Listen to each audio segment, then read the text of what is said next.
வணக்கம். ஒரு சின்ன குடும்ப சண்டை, அதுவும் ஒரு மாம்பழத்துக்காக நடந்த சண்டை, எப்படி இன்னைக்கு உலகத்தோட மிகப்பெரிய ஒரு ஆன்மீக மையமா மாறுச்சுன்னு எப்பதாவது யோசிச்சு பார்த்திருக்கீங்களா? இன்னைக்கு நாம அதை பத்தி தான் ரொம்ப சுவாரஸ்யமா பார்க்க போறோம். ஒரு பழம், ஒரு கோபம், ஒரு மலை, இது வெறும் வார்த்தைகள் இல்லைங்க. பல நூற்றாண்டுகளா கோடிக்கணக்கான மக்களோட வாழ்க்கையை மாத்தின ஒரு ஆழமான உணர்ச்சிகரமான புள்ளி இது. ஒரு சின்ன கோவத்துல தொடங்கின ஒரு விஷயம் எப்படி இவ்ளோ பிரம்மாண்டமா உருவெடுத்துச்சு அப்படிங்கறது இது ரொம்ப அழகா சொல்லுது. சரி, இன்னைக்கு நாம எதை பத்தி பேச போறோம்னா, நம்ம உலக புகழ் பெற்ற பழனி அருள்மிகு தண்டாயுதபாணி சுவாமி திருக்கோவிலோட ரகசியங்களை பத்தி தான். இது வெறும் ஒரு பக்தி தலம் மட்டும் கிடையாது, வரலாறு, அறிவியல், கலை, இது மூணு ஒன்னா கலந்த ஒரு பிரம்மாண்டமான இடம்னு சொல்லலாம். ஓகே, நேரடியாக விஷயத்துக்கு வருவோம். இன்னைக்கு நம்ம என்னென்ன பார்க்க போறோம்னா, அந்த பழத்தோட புராண கதை, அடுத்து நவபாஷாணத்தோட மிகப்பெரிய ரகசியம், ஏன் லட்சக்கணக்கான மக்கள் அங்க குவியறாங்க, நீங்க அங்க போகணும்னா எப்படி பிளான் பண்ணலாம், அப்புறம் கடைசியா பலரும் கவனிக்க தவறும் சில ரகசிய இடங்கள். இது எல்லாத்தையும் வரிசையா பார்க்க போறோம். முதல் பகுதி தெய்வீக பழத்தின் புராண கதை, அதாவது ஒரு குழந்தை கடவுளோட கோபம். இந்த முழு கதையோட ஆரம்பமே கைலாயத்துல சிவபெருமான் கிட்ட இருந்து தான் தொடங்குது. அங்க விநாயகருக்கும் முருகனுக்கும் இடையில ஒரு மிகப்பெரிய தெய்வீக போட்டி நடந்துச்சு. உலகத்தை முதல்ல சுத்தி வர்றவங்களுக்கு அந்த ஞானப்பழம் கிடைக்கும்னு சிவபெருமான் சொல்ல, முருகன் தன் மயில் வாகனத்துல உலகத்தை சுற்ற போனார். ஆனா விநாயகரோ தன் பெற்றோர் தான் உலகம்னு அவங்கள சுத்தி வந்து அந்த பழத்தை ஜெயிச்சிட்டார். இதனால பயங்கர கோபமும் ஏமாற்றமும் அடைஞ்ச முருகன் தன் செல்வங்கள் எல்லாத்தையும் விட்டுட்டு பழனி மலையில வந்து தவம் இருந்தார். அப்போ சிவபெருமான் நேரா வந்து, பழம் நீ, அதாவது நீ ஏன் ஞானத்தின் பழம் அப்படின்னு சொல்லி சமாதானப்படுத்தினார். அதுல இருந்து வந்தது தாங்க இந்த பழனி அப்படிங்கிற பேரே. இப்படி ஒரு புராண கதையா தொடங்கின இந்த மலைப்பகுதி காலப்போக்கில் எப்படி ஒரு பிரம்மாண்டமான கோவிலா மாறுச்சு அப்படிங்கிற வரலாற்று பயணம் ரொம்பவே ஆச்சரியமானது. சங்ககால இலக்கியங்கள்லயே இதுக்கான குறிப்புகள் இருக்கு.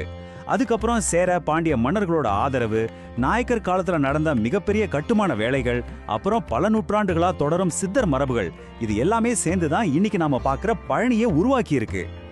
இரண்டாவது பகுதிக்கு வருவோம். நவபாஷான ரகசியம், பழங்கால அறிவியல். பழனி கோவில்ங்கிறது வெறும் நம்பிக்கை சம்பந்தப்பட்ட விஷயம் மட்டும் இல்லைங்க, பழங்கால வேதியியல், அதாவது கெமிஸ்ட்ரி, அப்புறம் மருத்துவ அறிவியலோட ஒரு உச்சகட்டம்னு சொல்லலாம். அது எப்படின்னு பார்ப்போம். இதுல ரொம்ப சுவாரஸ்யமான விஷயம் இந்த நவபாஷாணம் அப்படிங்கிற வார்த்தையோட உண்மையான அர்த்தம் தான். நவபாஷாணம்னா 9 வகையான கொடிய விஷங்களை கொண்ட தாதுக்களோட கலவை. பழனி மலையில வாழ்ந்த மாபெரும் சித்தரான போகர் இந்த 9 விஷங்களையும் தன்னோட வேதியியல் அறிவால உண்ணா சேர்த்து அது ஒரு மருந்தா மாற்றி அதிலேந்து தான் அந்த மூலவர் சிலையே உருவாக்கினார்னு நம்பப்படுது. இந்த சிலையில பட்டு நமக்கு வர்ற அபிஷேக பொருட்கள்ல ஒரு அபாரமான மருத்துவ சக்தி இருக்கிறதா சொல்றாங்க. இதை நீங்க கவனிச்சு பாத்தீங்கன்னா, ஒரு பக்கம் முருகனோட தவம், கோபம் கருணையா மாறின அந்த ஆழமான ஆன்மீக பக்தி, இன்னொரு பக்கம் போகர் சித்தரோட நவபாஷான சிலை அப்படிங்கிற அந்த அட்வான்ஸ்டு பழங்கால அறிவியல்.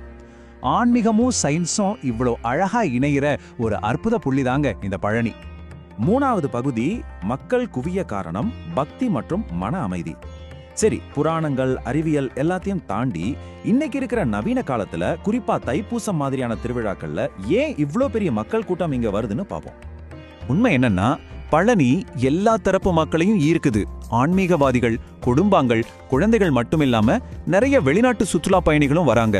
இதுல இன்னொரு ரொம்ப சுவாரஸ்யமான ட்ரெண்ட் என்னன்னா, இன்னைக்கு இருக்கிற ஜென்சி இளைஞர்கள் கூட தங்களோட மன அழுத்தத்தை குறைச்சுக்க ஒரு மென்டல் டீடாக்ஸுக்காகவும் ஒரு சூப்பரான மலைப்பயண அனுபவத்துக்காகவும் பழனியை தேடி வராங்க. பழனியை பொறுத்த வரைக்கும் இந்த 6 அப்படிங்கிற எண் ரொம்ப ஸ்பெஷல். முருகனோட 6 படை வீடுகள்ல ரொம்பவே புகழ்பெற்ற 3வது படை வீடு இதுதான். இங்க மொட்டையை அடிச்சு நேர்த்தி கடன் செலுத்துறது ரொம்ப பிரபலம். அது மட்டும் இல்லாம உலக புகழ் பெற்ற புவிசார் குறியீடு வாங்கின நம்ம பழனி பஞ்சாமிர்தம் இங்கதாங்க கிடைக்குது. நினைக்கும் போதே நாக்குல நீர் ஊறுதில்ல. இப்போ ஒரு முக்கியமான கட்டத்துக்கு வருவோம். 4வது பகுதி, உங்களுக்கான முழுமையான பயண வழிகாட்டி. இவ்வளோ நேரம் கதைகள், ரகசியங்களை பத்தி பேசணும். ஆனா பிராக்டிக்கலா திண்டுக்கல் மாவட்டத்தில் இருக்கிற இந்த பழனிக்கு எப்படி ஒரு ட்ரிப் பிளான் பண்றது அப்படிங்கறத இப்போ பார்ப்போம். நீங்க தனியா போனாலும் சரி, இல்ல ஃபேமிலியோட போனாலும் சரி, இந்த பட்ஜெட் விவரங்கள் உங்களுக்கு ரொம்ப யூஸ்ஃபுல்லா இருக்கும். சென்னை, மதுரை, திருச்சி மாதிரியான ஊர்கள்ல இருந்து நேரடி பஸ் வசதி இருக்கு. டிக்கெட் ரேட் பாத்தீங்கன்னா 100 ரூபாயில இருந்து 900 ரூபாய்க்குள்ள வரும். ஃப்ளைட்ல வரணும்னு நினைக்கிறவங்க கோயம்புத்தூர் இல்லனா மதுரை ஏர்போர்ட்டுக்கு வந்துட்டு அங்க இருந்து டாக்ஸி பிடிச்சு வரலாம். டாக்ஸிக்கு ஒரு 2500ல இருந்து 5000 ரூபாய் வரைக்கும் வாங்கலாம். தங்கறதுக்கு ஒரு 700 ரூபாயில இருந்து பட்ஜெட் ரூம்ஸ் கிடைக்குது. இல்ல கொஞ்சம் லக்ஸூரியா வேணும்னா 5000 ரூபாய்க்கு மேல பிரீமியம் அறைகளும் இங்க இருக்கு. ஒருவேளை உங்ககிட்ட ஒரே ஒரு நாள் தான் டைம் இருக்கு அப்படின்னா இதோ உங்களுக்கான ஒரு சூப்பர் பிளான். முதல்ல காலையில சீக்கிரமாவே எழுந்து தரிசனத்தை முடிச்சிருங்க. ரெண்டாவது, அந்த ரோப் கார்ல போயிட்டு அப்படியே மலையோட அழக ரசிங்க. வயசானவங்களுக்கு இது ரொம்பவே வசதியா இருக்கும். மூணாவது, அந்த ஒரிஜினல் பஞ்சாமிர்தத்தை வாங்க மறந்துடாதீங்க. கடைசியா கோவில்ல இருக்கிற சித்தர் சன்னதிக்கு போய் கொஞ்ச நேரம் அமைதியா உட்கார்ந்துட்டு வாங்க. இந்த ஒரு நாள் பயணம் உங்களுக்கு மனசுக்கு ரொம்ப திருப்தியா இருக்கும். இப்போ கடைசி பகுதிக்கு வந்தாச்சு. பகுதி 5, பலரும் தவறவிடும் மறைக்கப்பட்ட ரகசியங்கள். நிறைய பேர் கோவிலுக்கு வராங்க, சாமி கும்பிடுறாங்க, அப்படியே கிளம்பிடுறாங்க. ஆனா அவங்க கவனிக்க தவறுன சில ஆச்சரியமான விஷயங்களை இப்ப நான் சொல்றேன், கேட்டுக்கோங்க. நீங்க கண்டிப்பா பார்க்க வேண்டிய 5 ரகசிய இடங்கள் இருக்கு. முதல் விஷயம், கோவில் வளாகத்திலேயே இருக்கிற போகர் சித்தர் சன்னதி. அங்க போனீங்கன்னா ஒரு ஆழமான தியான அதிர்வலையை நீங்க உணர முடியும். ரெண்டாவது, மலையடிவாரத்துல இருக்கிற ரொம்ப பழமையான திரு ஆவினங்குடி கோவில். மூணாவது, பழனி மலையில நின்னுக்கிட்டு அதிகாலை சூரிய உதயத்தை பார்க்கறது. சீரியஸா சொல்றேன், அது ஒரு மிஸ் பண்ணவே கூடாத கண்கொள்ளா காட்சி. நாலாவது, அங்கங்க செதுக்கப்பட்டிருக்கிற சித்தர் குறியீடுகள். அப்புறம் 5வது, பழங்கால கல்வெட்டுகள். இது எல்லாமே உங்க பயணத்தை அடுத்த லெவலுக்கு கொண்டு போகும். உங்களுக்கான ஒரு சின்ன ப்ரோ டிப், முடிஞ்ச வரைக்கும் வீக்கெண்ட்ஸ்ல போறத அவாய்ட் பண்ணிடுங்க. ஏன்னா கூட்டம் ரொம்பவே அதிகமா இருக்கும். அப்புறம் கோவிலுக்கு போகும்போது முடிஞ்ச வரைக்கும் பாரம்பரிய உடைகளை அணிந்து செல்றது நல்லது. முக்கியமா அதிகாலை தரிசனத்துக்கு முன்கூட்டியே பிளான் பண்ணிடுங்க. கருவறைக்குள்ள மொபைல் கேமராக்களுக்கு அனுமதி இல்லைங்கிறதையும் ஞாபகம் வச்சுக்கோங்க. நாம இந்த விளக்கத்தோட இறுதி பகுதிக்கு வந்துட்டோம். உண்மையான ஞானம் வெற்றி அல்ல, தன்னையே அறிதல். பழனி பயணம்ங்கிறது வெறும் ஒரு மலையேற விஷயம் கிடையாதுங்க. முருகனோட கோபம் எப்படி ஒரு ஞானமா மாறுச்சோ அது போல மனுஷனோட அகந்தைய மாற்றி தன்னைத்தானே உணர்ந்துக்கிற ஒரு ஆழமான பயணம் அது. இத்தனை ரகசியங்களையும் அறிவியலையும் தனக்குள்ள வச்சிருக்கிற இந்த பழனி மலையில நீங்க தேட போற உங்களுக்கான ஞானப்பழம் எது? கொஞ்சம் யோசிச்சு பாருங்க.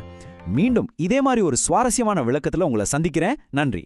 இந்த வீடியோ உங்களுக்கு பிடிச்சிருந்தால் எங்கள் வாய்ஸ் ஆஃப் டிவைன் டிவி சேனலை சப்ஸ்கிரைப் செய்து பெல் ஐகானை அழுத்துங்கள். மேலும் உங்கள் குடும்பத்தினருக்கும் நண்பர்களுக்கும் இந்த வீடியோவை பகிருங்கள். உங்கள் ஒரு சப்ஸ்கிரைபர் இந்த ஆன்மீக தகவல்களை உலகம் முழுவதும் கொண்டு செல்ல உதவும். இன்னும் பல அரிய கோவில் வரலாறுகள், திவ்ய தேசங்கள், நாயன்மார்கள் வாழ்க்கை கதைகள், ஆன்மீக ரகசியங்கள் மற்றும் பக்தி பயண வீடியோக்கள் தொடர்ந்து வர இருக்கின்றன. உங்கள் ஆதரவே இந்த ஆன்மீக பயணத்தின் மிகப்பெரிய சக்தி. நன்றி. மீண்டும் ஒரு புதிய தெய்வீக பயணத்தில் சந்திப்போம்.